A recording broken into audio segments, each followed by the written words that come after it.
أسمو وأجتاز السماء جلالا فأزيد أسراب الغيوم جمالا وألون الدنيا بأجمل بسمة وأكون للخير العميم مثالا. بسم الله الرحمن الرحيم. الحمد لله رب العالمين، والصلاة والسلام على نبينا محمد وعلى آله وصحبه أجمعين. Assalomu alaykum va rahmatullohi va barakatuhu. Arab tilidan o'tilayotgan darslarimiz davom etadi. Bugungi darsimiz Ad-Darsul Xomisa Ashara 15-dars. 15-darsda bizga yana hivor keltirilgan. Mana shu hivor bilan tanishib chiqamiz. Demak, o'qishni boshlaymiz. Al-Fatayatu. Al-Fatayatu degani ya'ni al-fatatuni jami. Al-fatatu degani qiz degani, yosh qiz yoki o'smir yoshdagi qiz. Al-Fatayatuni endi qizlar deb aytamiz. Bir necha qizlar aytishdiki: Assalomu alaykum va rahmatullohi va barakatuhu. Demak, bu qizlar salom beryapti. Ya'ni Alloh sizlarga salomatlik bo'lsin va Alloh taoloning rahmati va barakati bo'lsin. Zaynabu va Zaynab aytdi. Va alaykumussalam va rahmatullohi va barakatuh. Man antunna ya akhawatu.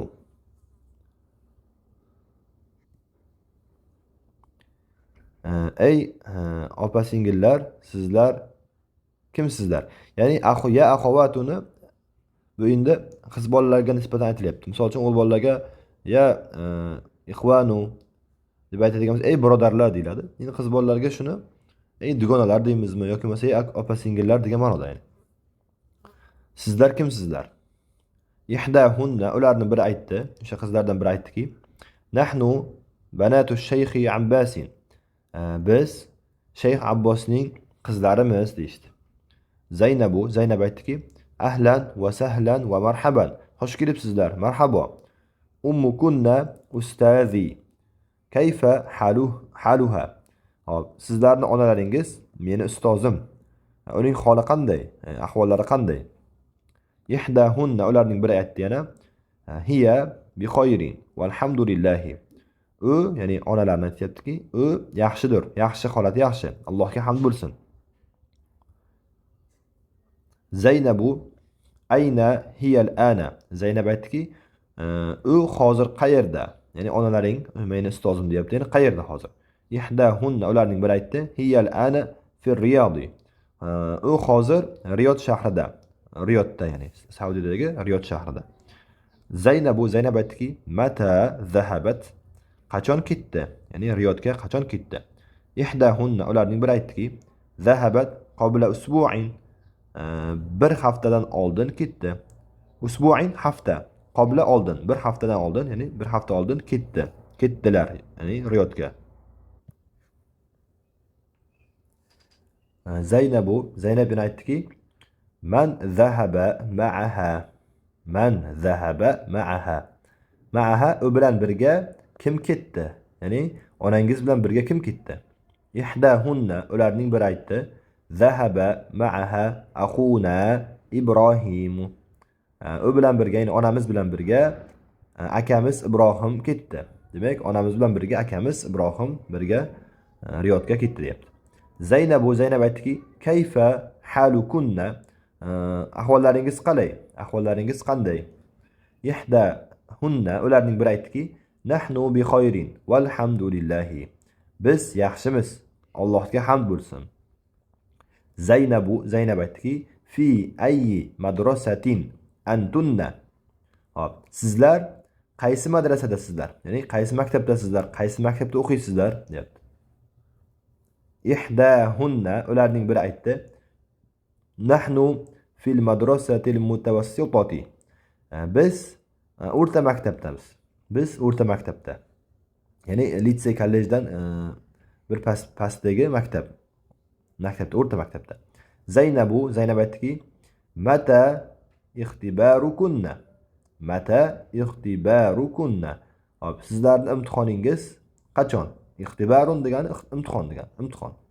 İxtiborlaringiz, ya'ni imtihonlaringiz qachon? İhdahunna ulardan biri aytdi. İxtibaruna ba'da shahrin. Bizning imtihonimiz ba'da shahrin. Bir oydan keyin. Shahr oy degani, bir oy. Ba'da keyin. Demak, bizning imtihonimiz bir oydan keyin. Zaynab aytdi. Azahabtunna ilal madrasati al-yawma. Bugun madrasaga bordinglarmi? Al-yawma bugun. Bugun madrasaga bordinglarmi? Ihdahunna ulardan biri aytdiki, "Na'am, ha, zahabna va raja'na." Bordik va qaytdik. Ya'ni o'qishga borib keldik demoqchi. Mana shu bilan xiyor tugadi. Ana endi mashqlarni bajaramiz. Mana mashq birinchi ajib anil as'ilatil atiyati. Quyidagi savollarga javob bergan deyapti. Man antunna. Sizlar kimsizlar? Javob beramiz. Nahnu banatu ash-shaykh Abbasin. Nahnu banatu ash-shaykh Abbasin. Yuqorida xiyorda shunday keldi. Biz Shayx Abbosning qizlarimiz deyishdi. Ayna ummukunna. Onalaringiz qayerda? Onalaringiz qayerda? Ummuna zahabat ila Riyod.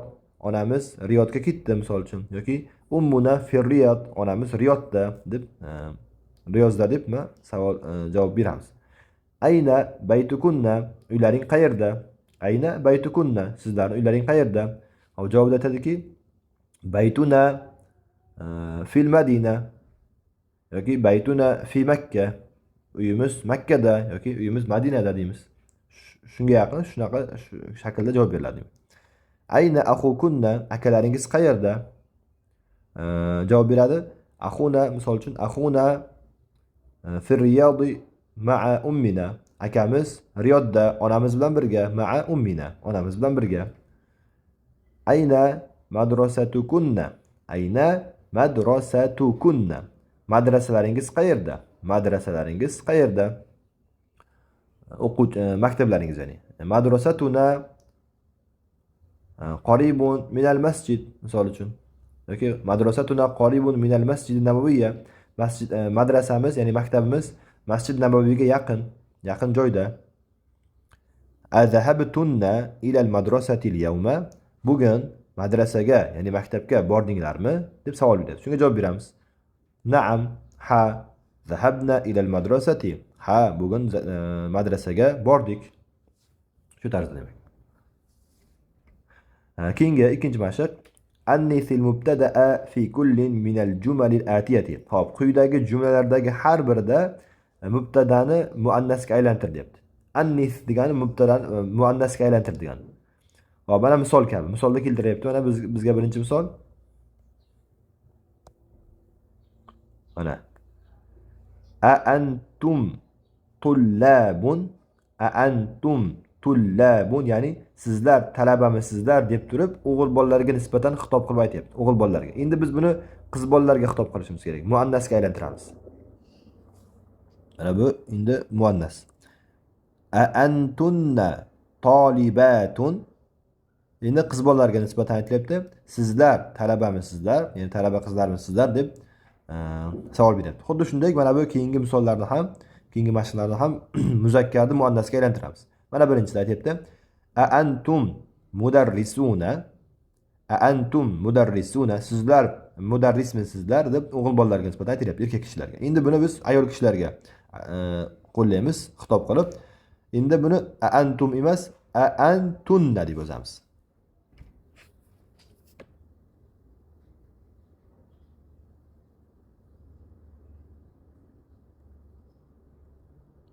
A antunna, ya'ni sizlar qiz bolalarga nisbatan.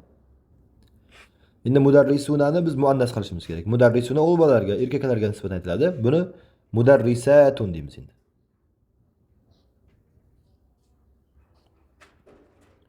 Mudarrisatun.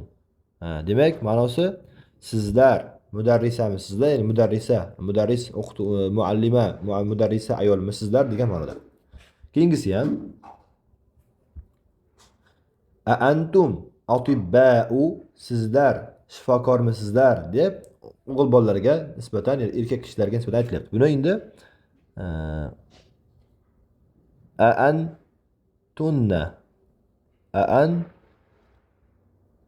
antunna atibba'u tabibunni jami. Tabibun muzakkar. Endi biz muannas qilishimiz kerak.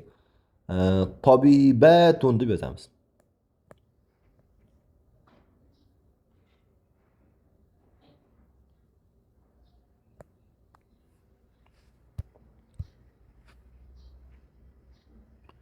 Tabibatun. Tabibatun. Mana shunday bo'ladi. Muannasga aylantiramiz. Keyingi mashqlar ham xuddi shu shaklda yoziladi. Muzakkarni muannasga aylantirib, bo'sh o'rinlarni to'ldirib qo'yamiz. Navbatdagi mashq: Havvilil domira fi kullin minal jumalil atiyati kama huwa muwaddahun fil misali. Xo'p, aytayaptiki, quyidagi jumlalardagi har biridagi zamirlarni xuddiki misolda ochiqlangani kabi o'zgartir, deyapti. Havvil demak o'zgartirishimiz kerak. Mana birinchi misol, mana bizga misol keltirildi namuna sifatida. Ayna baytukum ya ikhvanu. Ey birodarlar, ya ikhvanu o'g'il bolalarga nisbatan aytiladi. Ey birodarlar, uyingiz qayerda? Baytukum. Kum bu o'g'il bolalarga nisbatan. Zamir erkaklarga ishlatiladi, muzakkar ya'ni. Ey birodarlar, uyingiz qayerda? Endi buni o'zgartirilgan shakli ayna baytukunna ya akhawatu. Ey dugonalar deymiz endi buni qiz bolalarga nisbatan. Ey dugonalar, uylaringiz qayerda? Baytukunna demak bu kunna zamiri qiz bolalarga, ayol kishilarga nisbatan ishlatiladigan zamir. Mana shu shaklda mashqlarni ham bajaramiz. Ayna akhukum ya ikhwanu. Ayna akhukum ya ikhwanu. Hop, endi biz buni muannas qilishimiz kerak. Aytamiz ayna o'z yoziladi. Ayna akhukumni akhukunna deymiz endi. Akhukunna, ya'ni muannasga aylantiryapmiz. Akhukunna ya ey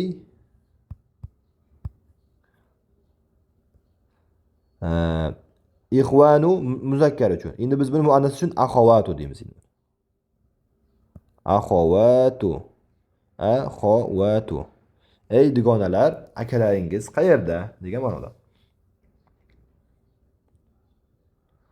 Mana bu keyingisida ham ayna madrasatukum ya ikhwanu. Ey birodarlar, madrasalaringiz, ya'ni maktablaringiz qayerda? Shuni muannasga aylantiramiz. Ayna madrasatukunna bo'ladi. Madrasatukunna.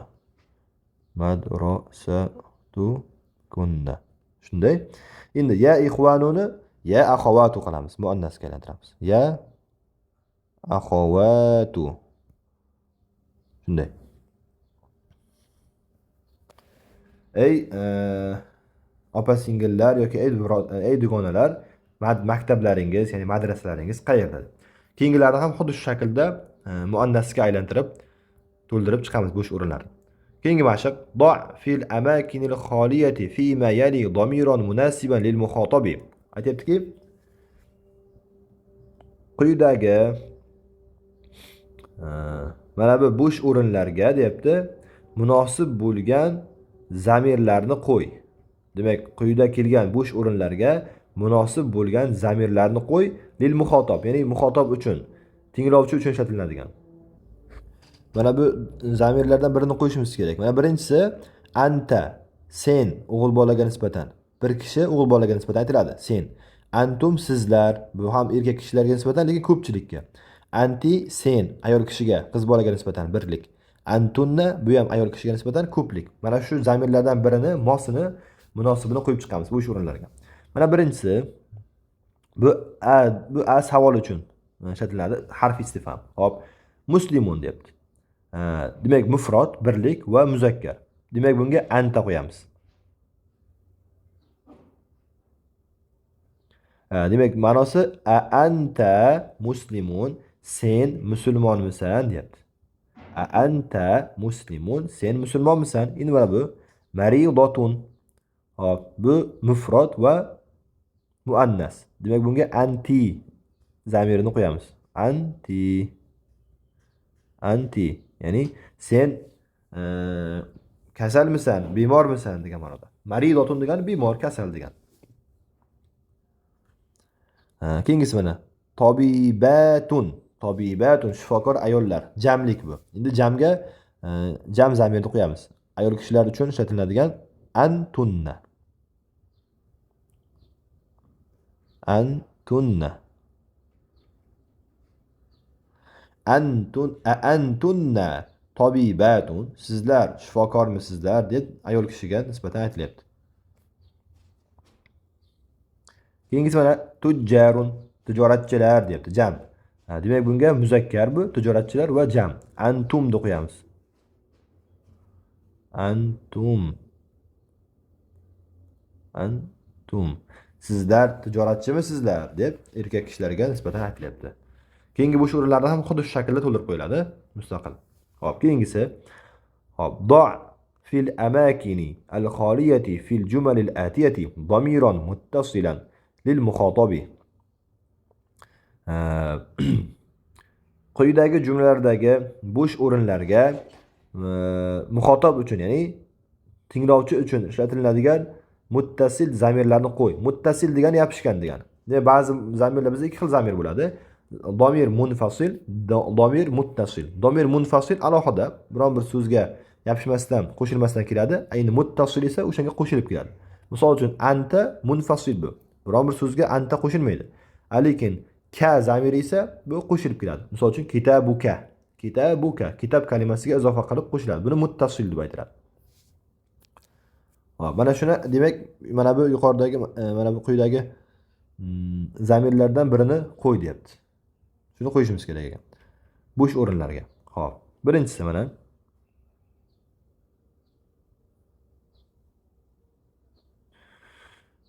ayna baytu deyapti-da, shunga qo'shishimiz kerak. Bayt zamirni bittasin.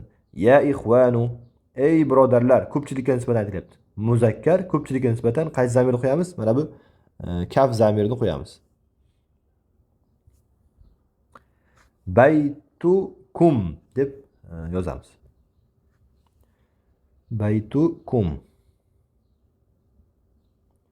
Bu qo'shiladi bu.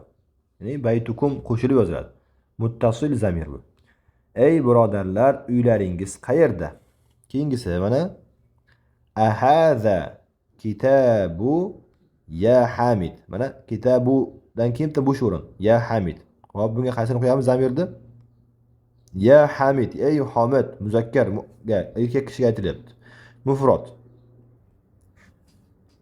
Demak bunga mufrad bo'lgani uchun ka ni qo'yamiz. Ka, ya'ni muzakkar erkak kishi uchun va birlik. Ey Hamid, kitobing yo ahaza. Ey Hamid, bu kitobingmi? Mana bu sening kitobingmi degan ma'noda. Ka ni qo'yamiz demak bu yerga. Kitabuka. Kitabuka. Ey Hamid, bu sening kitobingmi degan ma'noda.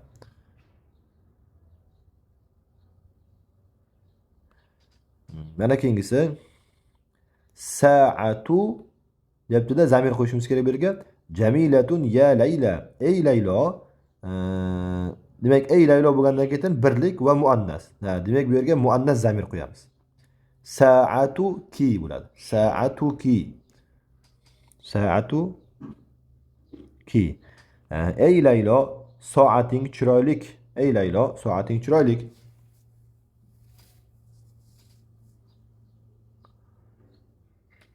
Mana shu tarzda demak, mana bu bo'sh o'rinlar to'ldiriladi. Munosib yuqorida keltirilgan munosib zamirlarni qo'yish bilan to'ldirib chiqamiz. Keyingi mashqqa o'taman yana. 6-mashq. Do' fil amakinil xoliyati fi ma yali damiran munasiban lil mutakallimi. Ana va nahnu demak mana. Aytibdi bu yerda quyidagi bo'sh o'rinlarga munosib bo'lgan zamirlarni qo'ying. Ya'ni mutakallim uchun, so'zlovchi uchun ishlatiladigan munosib bo'lgan zamirlar. So'zlovchi uchun ishlatiladigan zamirlar mana bu yerda ikkita keltirildi. Ana va nahnu. Men va biz. So'zlovchi bu ya'ni. Men yozdim, biz yozamiz degandek. Ana aktubu, men yozaman. Mana birinchisi bo'sh o'ringa shuni qo'yamiz. Muslimun deyapti. Mutakallim zamir qo'yishimiz kerak. Men muslimun bu yerda muzakkar va mufrad, ya'ni birlik. Bunga endi nimani qo'yamiz? Birinchisi anani qo'yamiz. Ya'ni men degani. Ma'nosi ana muslimun, men musulmonman degan ma'noda. Yana shu joyga e'tibor beramiz. Bu mutakallim zamirlar ana, nahnu degani men va biz degan zamirlar muannasga ham muzakkarga ham bir xil ishlatıladi. Misol uchun qiz bola ham ana deydi, men deb aytadi. O'g'il bola ham ana deydi, ya'ni men deb aytadi. Mutakallim zamirlarda qiz bolalarga alohida, o'g'il bolalarga alohida emas, bir xil hammasi. Keyingisi mana muslimuna. Muslimuna bu jam. Demak jam zamirni qo'yamiz bu yerga. Nahnu deb qo'yamiz. Nahnu biz musulmonlarmiz degan ma'noda. Keyingisi mana muslimatun. Bu endi qiz bolaga nisbatan mufrad bu. Bu yerga yana anani qo'yamiz. Demak, mutakallim zamirlari, ya'ni ana va nahnu zamirlari muannasga ham, muzakkarga ham bir xil ishlatiladi. Keyingi bo'sh o'rinlarni xuddi shu tartibda to'ldirib chiqamiz. Ana yoki nahnu zamirlarini o'z o'rniga qarab munosibini qo'yamiz. Keyingi mashq iqro va kitub, o'qi va yoz deb. Birinchi to'g'ri o'qiymiz. Harakatlari bilan to'g'ri o'qiymiz va uni keyin tarjima qilamizda va daftarga, mashq daftarga ko'chirib yozamiz. Xo'p, mana birinchisini o'qiyman. Zahaba abi ila al-Qohirati qabla usbu'in. Xo'p, abi degani mening otam degani. Mening otam Qohiraga, ila al-Qohirati, Qohira shahriga qabla usbu'in. Usbu' hafta degan. Qabla oldin, bir hafta oldin Qohiraga ketdi. Demak, mening otam bir hafta oldin Qohiraga ketdi deb tarjima qilinyapti. Xo'p, mana shu yerda e'tibor beramiz. Qabla bu zamonni, ya'ni bir zamon va makon uchun ishlatiladigan, ya'ni oldin degan ma'noda. Zamon uchun ishlatiladi. Misol uchun bir hafta oldin, bir oy oldin, bir soat oldin deymiz buni. Buni inshaalloh nahvu fanida yana ham chuqurroq o'tiladi. Qabla degani ya'ni zarf uchun, zarf deyiladi, ya'ni zamon uchun ishlatiladi. Qachon desa, bir soat oldin degan ma'noda. O'shaning uchun bu fatha ko'rinishda bo'ladi va undan keyingi kelgan mana bu ism bunga izofa qilinadi, ya'ni qo'shiladi. Shuning uchun bu mana kasra bilan o'qilyapti. Mana kasrasiga e'tibor beramiz. Qabla usbu'in. Qabla usbu'un deb o'qimaymiz. Buni izofa qilamiz. Ikkita so'zni bir-biriga qo'shilgandek qilib izofa qilib o'qiladi.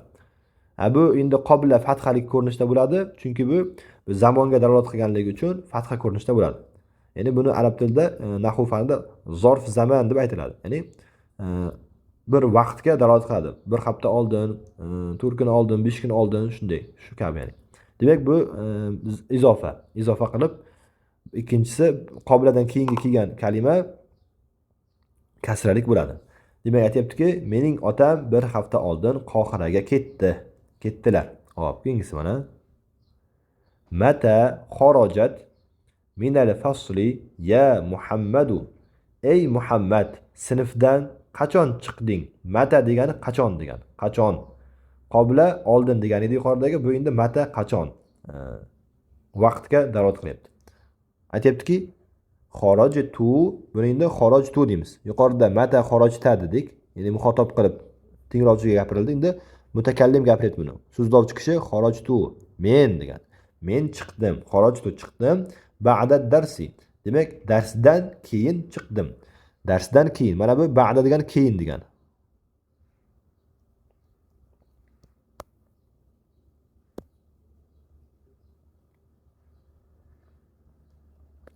Keyin, darsdan keyin chiqdim. Ba'da ham xuddi shunday zarf uchun ishlatilyapti, izofa bo'ladi bu. Dars kalimasi mana bu yerda nima bo'ldi? Kasralik bo'ldi. Izofa bo'lganligi uchun. Keyingisi aytayaptiki, zahabtu ila al-masjidi qabla al-azani. Zahabtu. Hop. Men masjidga ila al-masjidi, masjidga azondan oldin ketdim. Azondan oldin bordim yoki. Mana bu yerda ham qoblal azani bo'lib, al azan kalimasi kasralik bo'ldi, izofa bo'lganligi uchun. Ya'ni azondan oldin. Qachon desa, azondan oldin. Masjidga azondan oldin ketdim yoki bordim. Mana keyingisini ham o'qiyman. Mata zahaba ammuki ila riyadi ya Aminatu. Ey Amina, otang, ammuki, amaking Riyozga qachon ketdi? Ey Amina, ya Aminatu degani ey Amina, ammuki, amaking ila riyadi, Riyozga mata qachon ketdi? Ey Amina, amaking Riyozga qachon ketdi? Javob beryaptiki Amina, zahaba qabla shahrin. Bir oy oldin ketdi. Shahr oy degani, qabla oldin. Demak, bir oy oldin Riyozga ketdi. Endi mana keyingisi, aqobla solati zahabta ila al-mat'ami. Hop, namozdan oldin mat'am, ya'ni ovqatlanadigan joy, taomxonaga, ya'ni yoki choyxonaga, xolos ovqatlanadigan joyda mat'am deb aytiladi. Choyxona deb aytsak ham bo'ladi. Hop, ovqatlanadigan joyga yoki choyxonaga namozdan oldin, qabla oldin degan. Namozdan oldin bordingmi? Zahabta bordingmi? Namozdan oldin ovqatlanadigan joyga bordingmi? Debdi. Javobida la, yo'q. Zahabtu ba'da solati, yo'q, namozdan keyin bordim. Ba'da keyin degan. Namozdan keyin bordim. Demak, bu mashq ham tugadi. Hop, mana endi bunga e'tibor beramiz. Ayna zahabta ya akhi. Ayna zahabta ya akhi. Ey birodar, qayerga ketding? Zahabta bu bir kishiga aytilyapti. Zahabta, qayerga ketding? Muxotob, ya'ni tinglovchiga. Keyingisida ayna zahabtum ya ikhwani. Ey birodarlar, qayerga ketdinglar? Zahabtum bu ko'pchilikka aytilyapti. Keyingisi ayna zahabti ya ukhti. Ey singlim yoki ey opa, qayerga ketding? Qayerga ketdingiz? Zahabti deb ayol kishiga aytilyapti. Zahabti. Ey singlim yoki ey opa, qayerga ketdingiz? Zahabti. Demak, bu ayol kishiga muannas siyg'asidagi fe'l bo'lyapti. Zahabti deb aytamiz. Xo'p. Keyingisi ayna zahabtunna ya akhawati. Ey dugonalar, qayerga ketdinglar yoki ey opa singillar, qayerga ketdinglar? Zahabtunna. Ayna zahabtunna, ya'ni qiz bolalarga yoki ayol kishilarga muxotob qilib, xitob qilib aytiladi. Zahabtunna ko'pchilikka. Keyingisi ana zahabtu, men ketdim. Ana zahabtu, men ketdim. Nahnu zahabna, biz ketdik. Zahabna desak, mana nunni sal mad bilan cho'zamiz. Zahabna, biz ketdik degan ma'noda. Endi yana bizga al-kalimatul jadidatu, yangi kalimalar. Bularni lug'at daftariga yozib yodlab olamiz. Birinchisi qabla, oldin, ba'da, keyin, kayfa, qanday, mata, qachon, al-usbu'u, hafta, ash-shahru, oy, al-azanu, azon, as-salatu, namoz, roja'a, qaytdi, ixtibarun, mana ixtibarun degani imtihon degani.